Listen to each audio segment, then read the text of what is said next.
Good morning, y'all. So, I want to share some thoughts with you this morning about the difference between being alone and loneliness. They're two totally different things. And so, you can, sometimes after you've come out of a toxic relationship or friendship, whatever it was, you can reflect back on, you know, what life was like beforehand, and you can realize that even you have changed, and you can certainly have a desire to want to get back to the old you, like the who you were before you met the toxic individual or people. And that's a totally natural desire. I understand that, but the truth is, we're changed, and especially in some ways, but in other ways, we're not. It's just that we are separated from our true self. And it's a strange thing to try and wrap our minds around. I'm going to do my best to just share some thoughts on that, because, again, there's a difference between being alone and being lonely. When you're alone, you can enjoy your solitude. You can enjoy your time with yourself sometimes. You can read and do solitary activities like painting and writing and jogging or whatever it is, right? I mean, we know this. But feeling loneliness, when you're with someone who has narcissistic traits, right? To me, a lot of what drives them to be the way they are is, and this is no excuse for it, but it must be some kind of defense mechanism. And what do I mean by that? I mean, they are motivated to never get close to another person. It's like they're incapable of true connection. For whatever reason, childhood trauma, whatever. Again, it doesn't excuse their horrible treatment of people, lying and abusing and taking advantage of, exploiting, and all the horrible things, right? And there's no excuse for that at all. But the one thing is for sure, they're incapable of true connection. And so when you're with these people or around these people, that can make you feel extremely lonely, because we all need engagement with one another, and when you're with the right people, I truly believe that it should be somewhat effortless. It's like, even if you don't agree on everything, because you're never going to agree 100% with another human being, right?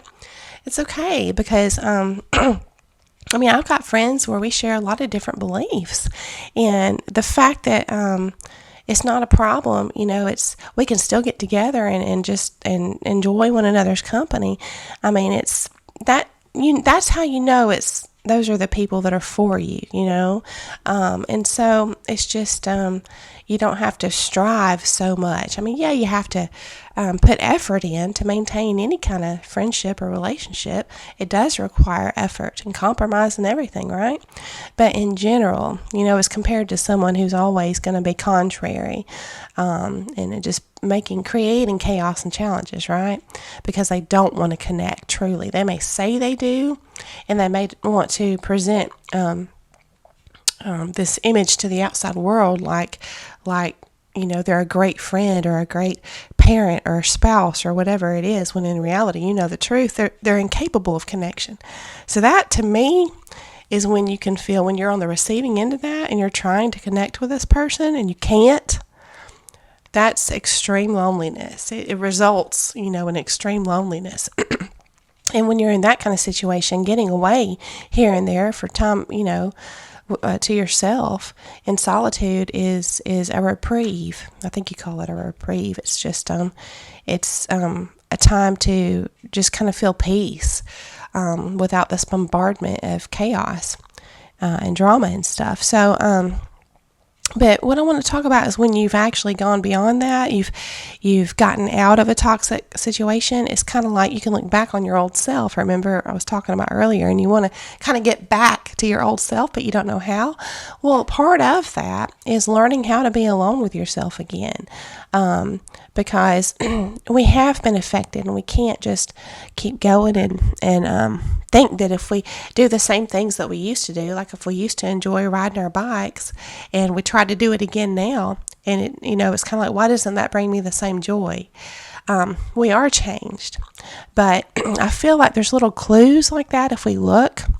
We know where to look, that just are pointing to the fact that we have more work to do. And what happens is it's like we are separated from ourself in some way. And they use a lot of tactics to do this. A lot of times they make us feel guilty for being ourselves, just for wanting time alone. They can shame us for that, make us feel guilty for that. Sometimes they can, just the psychological abuse alone, where we've been gaslit, like to oblivion. It's like that changes us, because then now we are doubting ourselves. So what we're left with when we leave is we doubt ourselves. So it's kind of like, well, should I go ride my bike, but I need to do this too, and I need to. It's kind of like it creates this. I don't know if this is the right place to use the term, like fragmentation. That's some kind of term in psychology. I'm not an expert, but it's sort of like you're broken. You know how you feel broken when you leave these bad situations, relationships. You certainly feel broken. Well, you kind of are in a way. So it's a matter of piecing yourself back together. And it requires not judging yourself, It requires untangling from this conditioning that these people tried their best to implement on us. And I just want to leave you with this. I want to encourage you, as you're making your way back to your authentic, true self that doesn't have stumbling blocks of doubt, every 5 minutes, and it doesn't have stumbling blocks of judgment or just questioning yourself or whatever, as you're making your way back to, maybe you're not going to be that same person, but you're going to have that same peace that you used to have. That's what we're wanting to get back to. So as you're making your way there, the way I like to look at it is, you may have heard the concept, I think it's like a philosophy concept of being the observer, even in your own life. And essentially what it means is you're not personalizing everything. And it kind of takes the edge off a little bit, emotion-wise. And it just means you can consider yourself like an explorer, and you're coming upon, unknown territory in your boat, and it's like you're looking and you're like, what's that up ahead? And you're curious. You want to be curious about it. You want to approach, this new territory, which is really symbolic of the new you. What's left when you pulled yourself out of the situation, it's like you don't really even know yourself. That's why you feel this loneliness when you're alone. Back when you used to enjoy your solitude, it's because you knew who you were. But when you go through this stuff, you're left with conditioning and possibly still remnants of trauma responses and just all this stuff. And so you've been impacted in that way that it's unfamiliar now. When you're alone with yourself, it's like you don't really know yourself like you used to. You see what I'm saying? So view it. I just encourage you to view it from a place of hope and excitement, that it's like, hey, I've got this, not a total blank canvas, but I've got, an opportunity to learn and reflect only for the purposes of learning, but also to construct a stronger version of myself. And I'm going to approach it from the viewpoint of being the observer, of being curious, like, why did that impact me? Why does this not bring me joy when it used to bring me joy? Just approach it with curiosity, approach it with hope and excitement, for what you'll learn. And furthermore, use all of that as fuel to create your new reality. Because it is an opportunity to do so. And as you do it, it's just a baby step, a little by little process. But as you do that, I truly believe that you will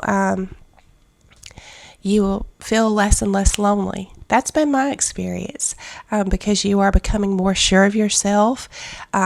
And it's kind of like a byproduct. It's kind of like a result of doing this work. You find yourself just feeling more at peace, and then therefore you're less lonely. So I hope this gives you a little bit of perspective, in that there's always good ahead. I've got a little sign up here. I don't know if you can see up behind me. Sunny days are ahead. I just encourage you to, keep the hope, and don't give up, and just take it one day at a time and enjoy the little moments, just little things. I'm about to sit down and eat a biscuit, homemade biscuit, and it's just taking care of yourself in that manner. Just the little things, find the joy there. So have a beautiful day, and I'll see you again very soon.